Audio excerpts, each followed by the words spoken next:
love our pets, but do those cute, fluffy faces hide an uglier industry? Today, I will convince you not to buy unethical designer breeds. I will first encourage you why certain breeds should not be bred due to their genetic deformities. Then, I will demonstrate how unethical breed lots promote both poor animal and human health due to the increase in disease that they cause. Lastly, I will encourage you to help by signing petitions and being more informed about animal needs and animal protection laws.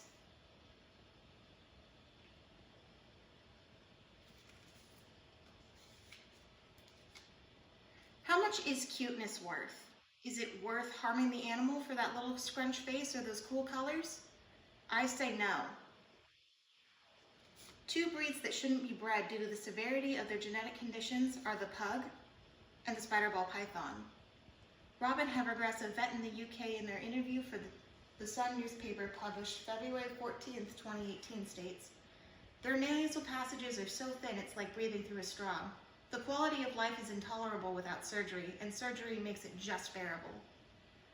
We are harming the pug by preventing it from breeding due to our own selfish aesthetic desires, and it should no longer be allowed to continue, which is why I believe it should be banned. The spider ball python is in a similar boat. Hyperpigmentation is the cause for neurological disorder, spider wobble in the python regius. The peer-reviewed paper written by Bethany C. Fox, published April 2nd, 2020, states, "There is a strong association between the spider wobble and the spider coloration pattern, and it does not appear as though the two traits can be separated through selective breeding." Breeding these animals is wrong, as in the case of the spider ball python, this neurological disorder prevents ability to thrive by causing neurological wobbling and in some cases causing death.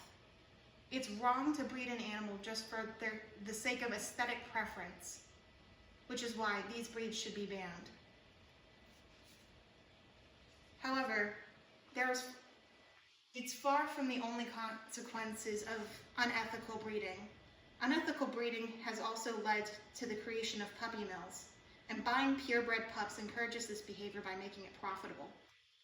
In May 2013, estimates by the Humane Society of the United States states that there are over 10,000 puppy mills in the US selling approximately 2 million puppies annually, yet half the dogs that enter shelter are typically euthanized. There's already an overpopulation problem, and we should not be contributing to it, especially if many of these animals have damaging health conditions as it is. Moreover, breeding dogs in this commercial manner also increases the chance of disease in both people and animals. According to the CDC report published December 17, 2019, titled "The Outbreak of Multi-Drug Resistant Campylobacter Infections Linked to Contact with Pet Store Puppies," 30 people were infected with a drug-resistant strain of bacteria after handling a dog from Petland, similar to outbreaks in 2016 and 2018.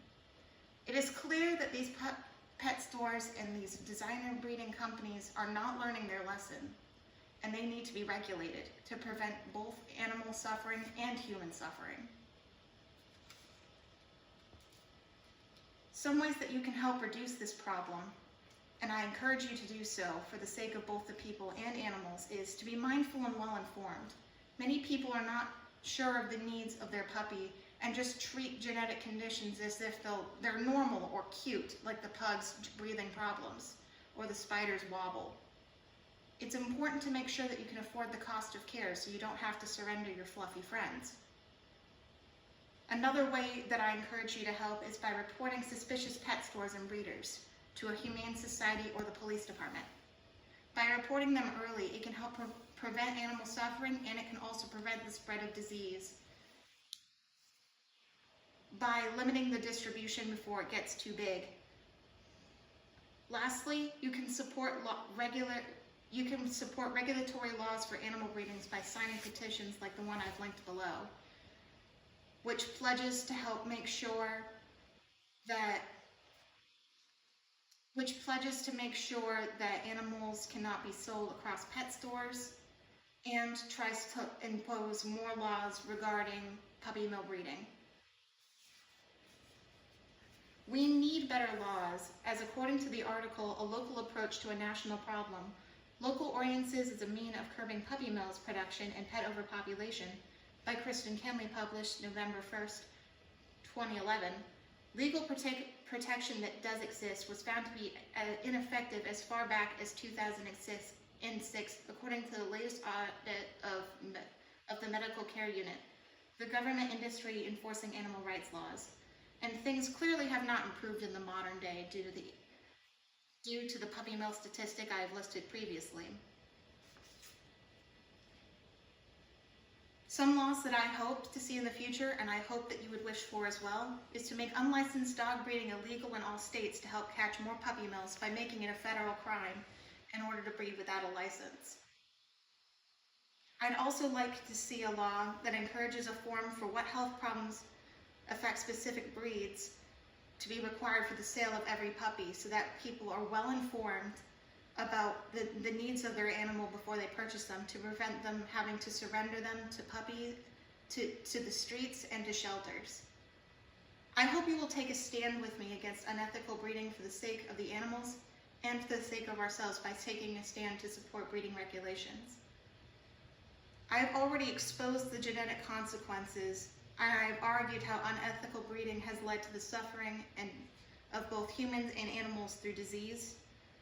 And I encourage you to take steps, both large and small, to prevent unethical breeding. It may seem harsh to ban or to regulate, but don't feel threatened.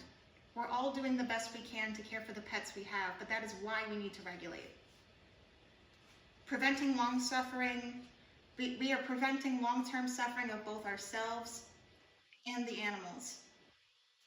And I think we all hope to see a world where we don't have to explain why puppies died to children after they purchased them from an unethical breeder. I hope we don't have to see families dealing with the financial struggles of having a puppy with a genetic condition they can't afford. Pets should be loved and respected. They are not playthings, they are not aesthetic dolls. They are creatures that deserve love and respect. And I hope you will take steps to protect those animals in the future. Thank you for listening.